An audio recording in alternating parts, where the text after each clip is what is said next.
வணக்கம். இது பருதி ஊடகத்தின் மதிய நேர பிரதான செய்திகள். முதலில் தலைப்புச் செய்திகள். பலாலி காணி விடுவிப்பு போராட்டம். போராட்டக்காரருக்கு எதிராக மல்லாகம் நீதிமன்றில் போலீசார் வழக்கு தாக்கல்.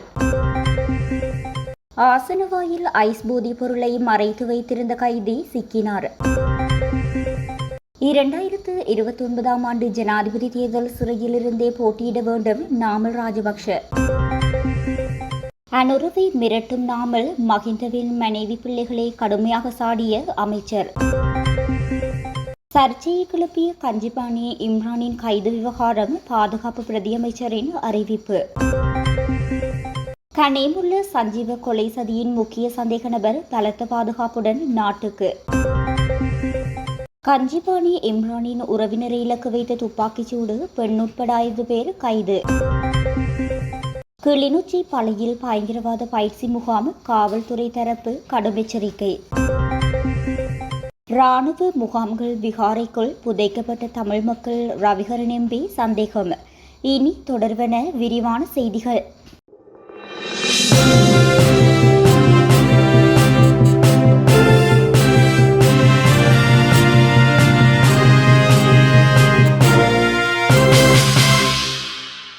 பலாலியில் இடம்பெற்ற காணி விடுவிப்பு போராட்டத்தில் இடையூறு விளைவித்ததாக கூறி வேலணை பிரதேச சபை உறுப்பினர் அனுசியா ஜெயகாந்தன், ஜனநாயக கட்சியின் தலைவர் வேந்தன் மற்றும் போராட்டத்தில் கலந்து கொண்ட காணி உரிமையாளர்களுக்கு பலாலி போலீசாரும் உதவி போலீஸ் அத்தியட்சகரும் இணைந்து மல்லாகம் நீதிமன்றத்தில் வழக்கு தாக்கல் செய்துள்ளனர். குறித்த வழக்கில் 2026 8/16 அன்று பலாலி பிரதான வீதியில் அமைந்துள்ள டீ சந்தியில் பலாலி மீள்குடியேற்ற அமைப்பின் தலைவர் ஆண்டன் சுதாகர் என்பவரின் ஏற்பாட்டில் உயர் பாதுகாப்பு வலயத்திற்குள் உள்ள பொதுமக்களின் காணிகளை விடுவிக்குமாறு கோரி காலை 9:30 மணி முதல் 1 மணி வரை ஆர்ப்பாட்டம் ஒன்று இடம்பெற்றது. இந்த ஆர்ப்பாட்டத்தின் போது பலாலி பிரதான வீதி டீ சந்தியில் ஆர்ப்பாட்டத்தில் ஈடுபட்டவர்களினால் பொதுமக்களின் போக்குவரத்திற்கு இடையூறு ஏற்படுத்தப்பட்டமை தொடர்பாக குறிப்பிட்டே 2026 8/17 அன்று பலாலி போலீசாரினால் மல்லாகம் நீதவான் நீதிமன்றத்தில் அறிக்கை சமர்ப்பிக்கப்பட்டுள்ளது. அன்றைய தினம் பொறுப்பதிகாரி மற்றும் உதவி போலீஸ் அத்தியட்சகர் ஆகியோரும் நீதிமன்றத்தில் ஆஜராகுமாறு நீதிமன்றத்தினால் கட்டளையிடப்பட்டுள்ளது. இதே நேரம் வேலணை பிரதேச சபை உறுப்பினர் அனுஷியா ஜெயகாந்தன், ஜனநாயக பேராளிகள் கட்சி தலைவர் கணேசபிள்ளை, வேந்தன், பாக்கியம் எம் குணசேகர மற்றும் பலாலி மீள்குடியேற்ற அமைப்பின் தலைவர் ஆண்டன் சுதாகர் ஆகியோர் மீதே போலீசாரினால் மல்லாகம் நீதவான் நீதிமன்றில் அறிக்கை சமர்ப்பிக்கப்பட்டுள்ளதாக தெரிவிக்கப்பட்டுள்ளது. பல்லேகலை தும்பர சிறைச்சாலையில் தடுத்து வைக்கப்பட்டுள்ள கைதியொருவரிடமிருந்து 5196 மில்லிகிராம் ஐஸ் போதைப் பொருள் மீட்கப்பட்டுள்ளது. குறித்த கைதி தனது ஆசனவாயில் போதைப் பொருளை மறைத்து வைத்திருந்ததாக கிடைத்த தகவலின் அடிப்படையில் மேற்கொள்ளப்பட்ட சோதனையின் போதே குறித்த இந்த போதைப் பொருள் கண்டுபிடிக்கப்பட்டுள்ளது. போதைப் பொருள் தொடர்பான குற்றச்சாட்டு ஒன்றின் பேரிலேயே குறித்த நபர் ஏற்கனவே சிறைச்சாலையில் தடுத்து வைக்கப்பட்டுள்ளதாக சிறைச்சாலை திணைக்களம் தெரிவித்துள்ளது. இந்நிலையில் சிறைச்சாலைக்குள் தடுத்து வைக்கப்பட்டிருந்த கைதிக்கு ஐஸ் போதைப் பொருள் எவ்வாறு கிடைத்தது என்பது தொடர்பில் சிறைச்சாலை அதிகாரிகள் மேலதிக விசாரணைகளை முன்னெடுத்து வருகின்றனர். 2029 ஆண்டு நடைபெறவுள்ள ஜனாதிபதி தேர்தலில் தாம் சிறையிலிருந்தே போட்டியிட வேண்டும் என அரசாங்கத்தின் அமைச்சர் ஒருவர் தெரிவித்ததாக பாராளுமன்ற உறுப்பினர் நாமல் ராஜபக்ஷ தெரிவித்துள்ளார். நாட்டில் தற்போது அரசாங்கத்தில் உள்ள அமைச்சர்களை வழக்குகளுக்கு தீர்ப்புகளை வழங்குவது போன்று செயற்படுவதாகவும், நீதிமன்ற நீதிபதிகள் அல்லாமல் அரசியல்வாதிகள் நீதித்துறை தொடர்பான விடயங்களில் தலையிடுவதாகவும் நாமல் ராஜபக்ஷ குற்றம் சுமத்தியுள்ளார். நீதித்துறையின் சுயாதீன தன்மை தொடர்பில் சட்டத்தரணிகள் சங்கங்களும் சந்தேகம் எழுப்பியுள்ளதாக தெரிவித்த நாமல், இதன் காரணமாகவே சர்வதேச சட்டத்தரணிகள் அமைப்புகளும் நாட்டின் நீதித்துறையின் சுயாதீனத்தை பாதுகாக்க வேண்டியதன் அவசியத்தை வலியுறுத்தி வருவதாக கூறியுள்ளார். முன்னாள் ஜனாதிபதிகளான மஹிந்த ராஜபக்ஷ மற்றும் கோட்டாபய ராஜபக்ஷ ஆகியோரையும் ஏனைய முன்னாள் நாடாளுமன்ற உறுப்பினர்கள் மற்றும் அமைச்சர்களையும் சிறையில் அடைக்க தற்போதைய அரசாங்கம் முயற்சித்து வருவதாக கூறியவர், நாட்டின் ஒரே நம்பிக்கைக்குரிய நிறுவனமான நீதித்துறையின் மீதான மக்களின் நம்பிக்கையை சிதைக்கவும் ஆட்சியாளர்கள் முற்படுவதாக குற்றம் சாட்டினார். நாட்டில் தற்போது அரசியல் களம் சூடுபிடித்துள்ளது. குறிப்பாக நீதியரசர்களின் ஓய்வு வயதை நீடிப்பதற்கான தீர்மானத்தை தொடர்ந்து சுவாரஸ்யமடைந்தே உள்ளது எனலாம்.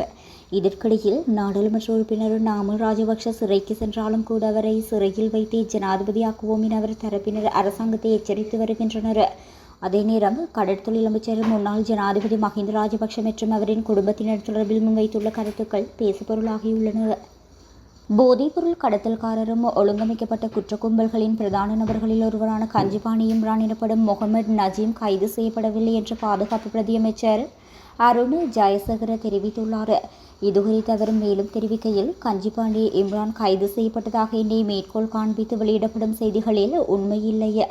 முன்னதாக கடந்த 2019 ஏப்ரல் 4 நாடு கடத்தப்பட்ட நிலையில் குற்றப்புலனாய்வு திணைக்களத்தின் விசாரணையின் பின் கைது செய்யப்பட்ட கஞ்சிபாணி இம்ரான் கடந்த 2015 மார்ச் 28 போலி கடவுச்சீட்டில் துபாய் சென்றுள்ளார். இந்நிலையில் 2015 துபாய் சென்றுள்ள கஞ்சிபாணி இம்ரான் 2016 ஜனவரி 26 அங்கு வதிவிட விசாவை பெற்றுக் கொண்டுள்ளார். இவ்வாறான நிலையில் 27 சம்பவங்கள் குறித்து விசாரணைக்கு உட்படுத்தப்பட்ட கஞ்சிபாணி இம்ரான் 2022 டிசம்பர் 20 அன்று அனைத்து வழக்குகளிலும் கொழும்பு மேலதிக நீதவானால் பிணையில் விடுவிக்கப்பட்டிருந்தார். இதனையடுத்து அவர் படகு மூலம் இந்தியாவுக்கு தப்பிச் சென்று பின்னர் அங்கிருந்து வெவ்வேறு கடவுச்சீட்டுகளினூடாக ஐரோப்பிய நாடொன்றில் தலைமறைவாகியிருப்பதாக காவல்துறையினர் தெரிவித்துள்ளனர். இன்டர்போல் பிடியாணையின் கீழ் ஓமானில் கைது செய்யப்பட்டு நாட்டுக்கு அழைத்து வரப்பட்ட ஒழுங்கமைக்கப்பட்ட குற்ற கும்பலின் உறுப்பினர் சுமித்ர சதுர் கனேமுல்ல சஞ்சீவ கொலை வழக்கில் சந்தேக நபர்களில் ஒருவராக அடையாளம் காணப்பட்டுள்ளார். இந்நிலையில் இன்று அதிகாலை இலங்கைக்கு கொண்டுவரப்பட்ட கங்கனமாகி திமுத்து சதுரங்க பெரேரா என்று அழைக்கப்படும் சுமுத்புர சதுர் குறித்து காவல்துறை வெளியிட்ட அறிவிப்புகளில் அவர் இதனை தெரிவித்துள்ளார். மோதர சத்து அல்லது சுமித்புர சத்து என்று அறியப்படும் திமுத்து சதுரங்க பெரேரா ஒரு ஒழுங்கமைக்கப்பட்ட குற்ற கும்பலின் உறுப்பினர் என குற்றம் சாட்டப்பட்டவர். இந்நிலையில் கனேமுல்ல சஞ்சீவ கொலை வழக்கில் சந்தேக நபர்களில் ஒருவராக அடையாளம் காணப்பட்டவர் இலங்கையில் நிகழ்த்தப்பட்ட பல குற்றங்கள் தொடர்பாக தேடப்படும் ஒரு முக்கிய நபராகவும் கருதப்பட்டார். பாதாள உலக சூத்திரதாரியான கஞ்சிபாணி இம்ரானின் நெருங்கிய உறவினர் என கருதப்படும் 54 வயதுடைய முகமது அஸ்மின் மொய்தீன் என்பவர் சுட்டு கொலை செய்யப்பட்ட சம்பவம் தொடர்பாக பெண் உட்பட 5 சந்தேக நபர்களை காவல்துறையினர் கைது செய்துள்ளனர். கொலை தொடர்பான விசாரணைகளின் போது கிடைத்த தகவலின்படி கொழும்பு வடக்கு பிரிவு குற்றப்புலனாய்வு பிரிவைச் சேர்ந்த அதிகாரிகளால் சந்தேக நபர்கள் நேற்று கைது செய்யப்பட்டனர்.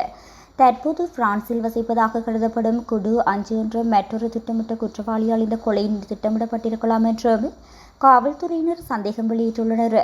19, 25 மற்றும் 28 வயதுடைய இனிய 3 சந்தேக நபர்களும் 12 கிராம் 380 மில்லிகிராம் ஐஸ் போதைப் பொருள் மற்றும் கொலைக்கு பயன்படுத்தப்பட்டதாக கூறப்படும் ஒரு மோட்டார் சைக்கிளுடன் கைது செய்யப்பட்டனர். சந்தேகத்திற்குரிய மூவரும் மட்டக்குள்ளிய தொம்பே மற்றும் முள்ளேரி ஆகிய பகுதிகளைச் சேர்ந்தவர்கள் என்று காவல்துறையினரின் விசாரணைகளில் தெரிய வந்துள்ளது. கிளிநொச்சி பழைய பகுதியில் உள்ள வனப்பகுதியில் பயங்கரவாத பயிற்சி முகாம் பற்றி வெளியான செய்திகள் முற்றிலும் உண்மைக்கு புறம்பானவை என காவல்துறை அதிபர் பிரியந்த வீரசூரிய தெரிவித்துள்ளார். சமூக வலைதளங்களில் வெளியான தகவல்களை தொடர்ந்து நடத்தப்பட்ட விசாரணையில் குறிப்பிட்ட வனப்பகுதியில் பயங்கரவாத முகாமோ அல்லது வெடிபொருள் உற்பத்தி நிலையமோ இல்லை என்பது உறுதி செய்யப்பட்டுள்ளது என்று தெரிவித்துள்ளார். பழைப்பகுதியில் உள்ள காணியொன்றில் விவசாய பண்ணை மற்றும் ஆடை தொழிற்சாலை ஒன்றே அமைக்கப்பட்டுள்ளது என்பது கிளிநொச்சிக்கு பொறுப்பான சிரேஷ்ட காவல்துறை அலுவலகத்தினால் மேற்கொள்ளப்பட்ட விசாரணைகளில் தெரிய வந்துள்ளது. 3 மாடிகளை கொண்ட இந்த ஆடை தொழிற்சாலையில் தையல் இயந்திரங்கள் பொருத்தப்பட்டு கிளிநொச்சியைச் சேர்ந்த தனியார் தொழிலதிபர் ஒருவரால் நடத்தப்பட்டு வருவதாக தெரிய வந்துள்ளது. காணியை முறையற்ற வகையில் பயன்படுத்தி அனுமதி பெறாமல் கட்டடங்களை நிர்மாணம் செய்தமை தொடர்பில் அதன் உரிமையாளர் மற்றும் நிர்வாகிகளுக்கு எதிராக நீதிமன்றத்தினால் வழக்கு தொடரப்பட்டுள்ளது. விவசாய நடவடிக்கைகள் மேற்கொள்ளப்பட்டும் ஒரு இடத்தை பயங்கரவாத முகாம் என சர்ச்சையை கிளப்பும் தரப்புகள் தொடர்பில் விரிவான விசாரணைகள் நடத்தப்படும் என காவல்துறையின் அதிபர் பிரியந்த வீரசூரிய மேலும் தெரிவித்துள்ளார்.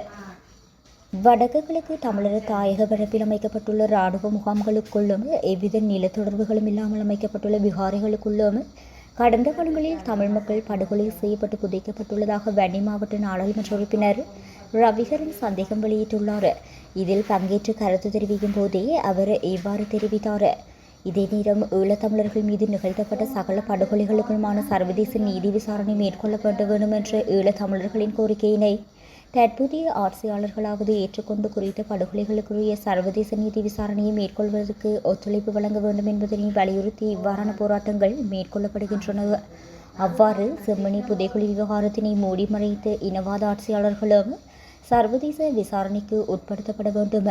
அத்தோடு தற்போது வடகிழக்கில் மக்களின் காணிகளை அபகரித்து அமைக்கப்பட்டுள்ள இராணுவ முகாம்களிலும் தமிழ் மக்கள் கொல்லப்பட்டு புதைக்கப்பட்டிருக்கலாம் என்ற சந்தேகங்கள் எமக்கு எழுகின்றது என குறிப்பிட்டுள்ளார்.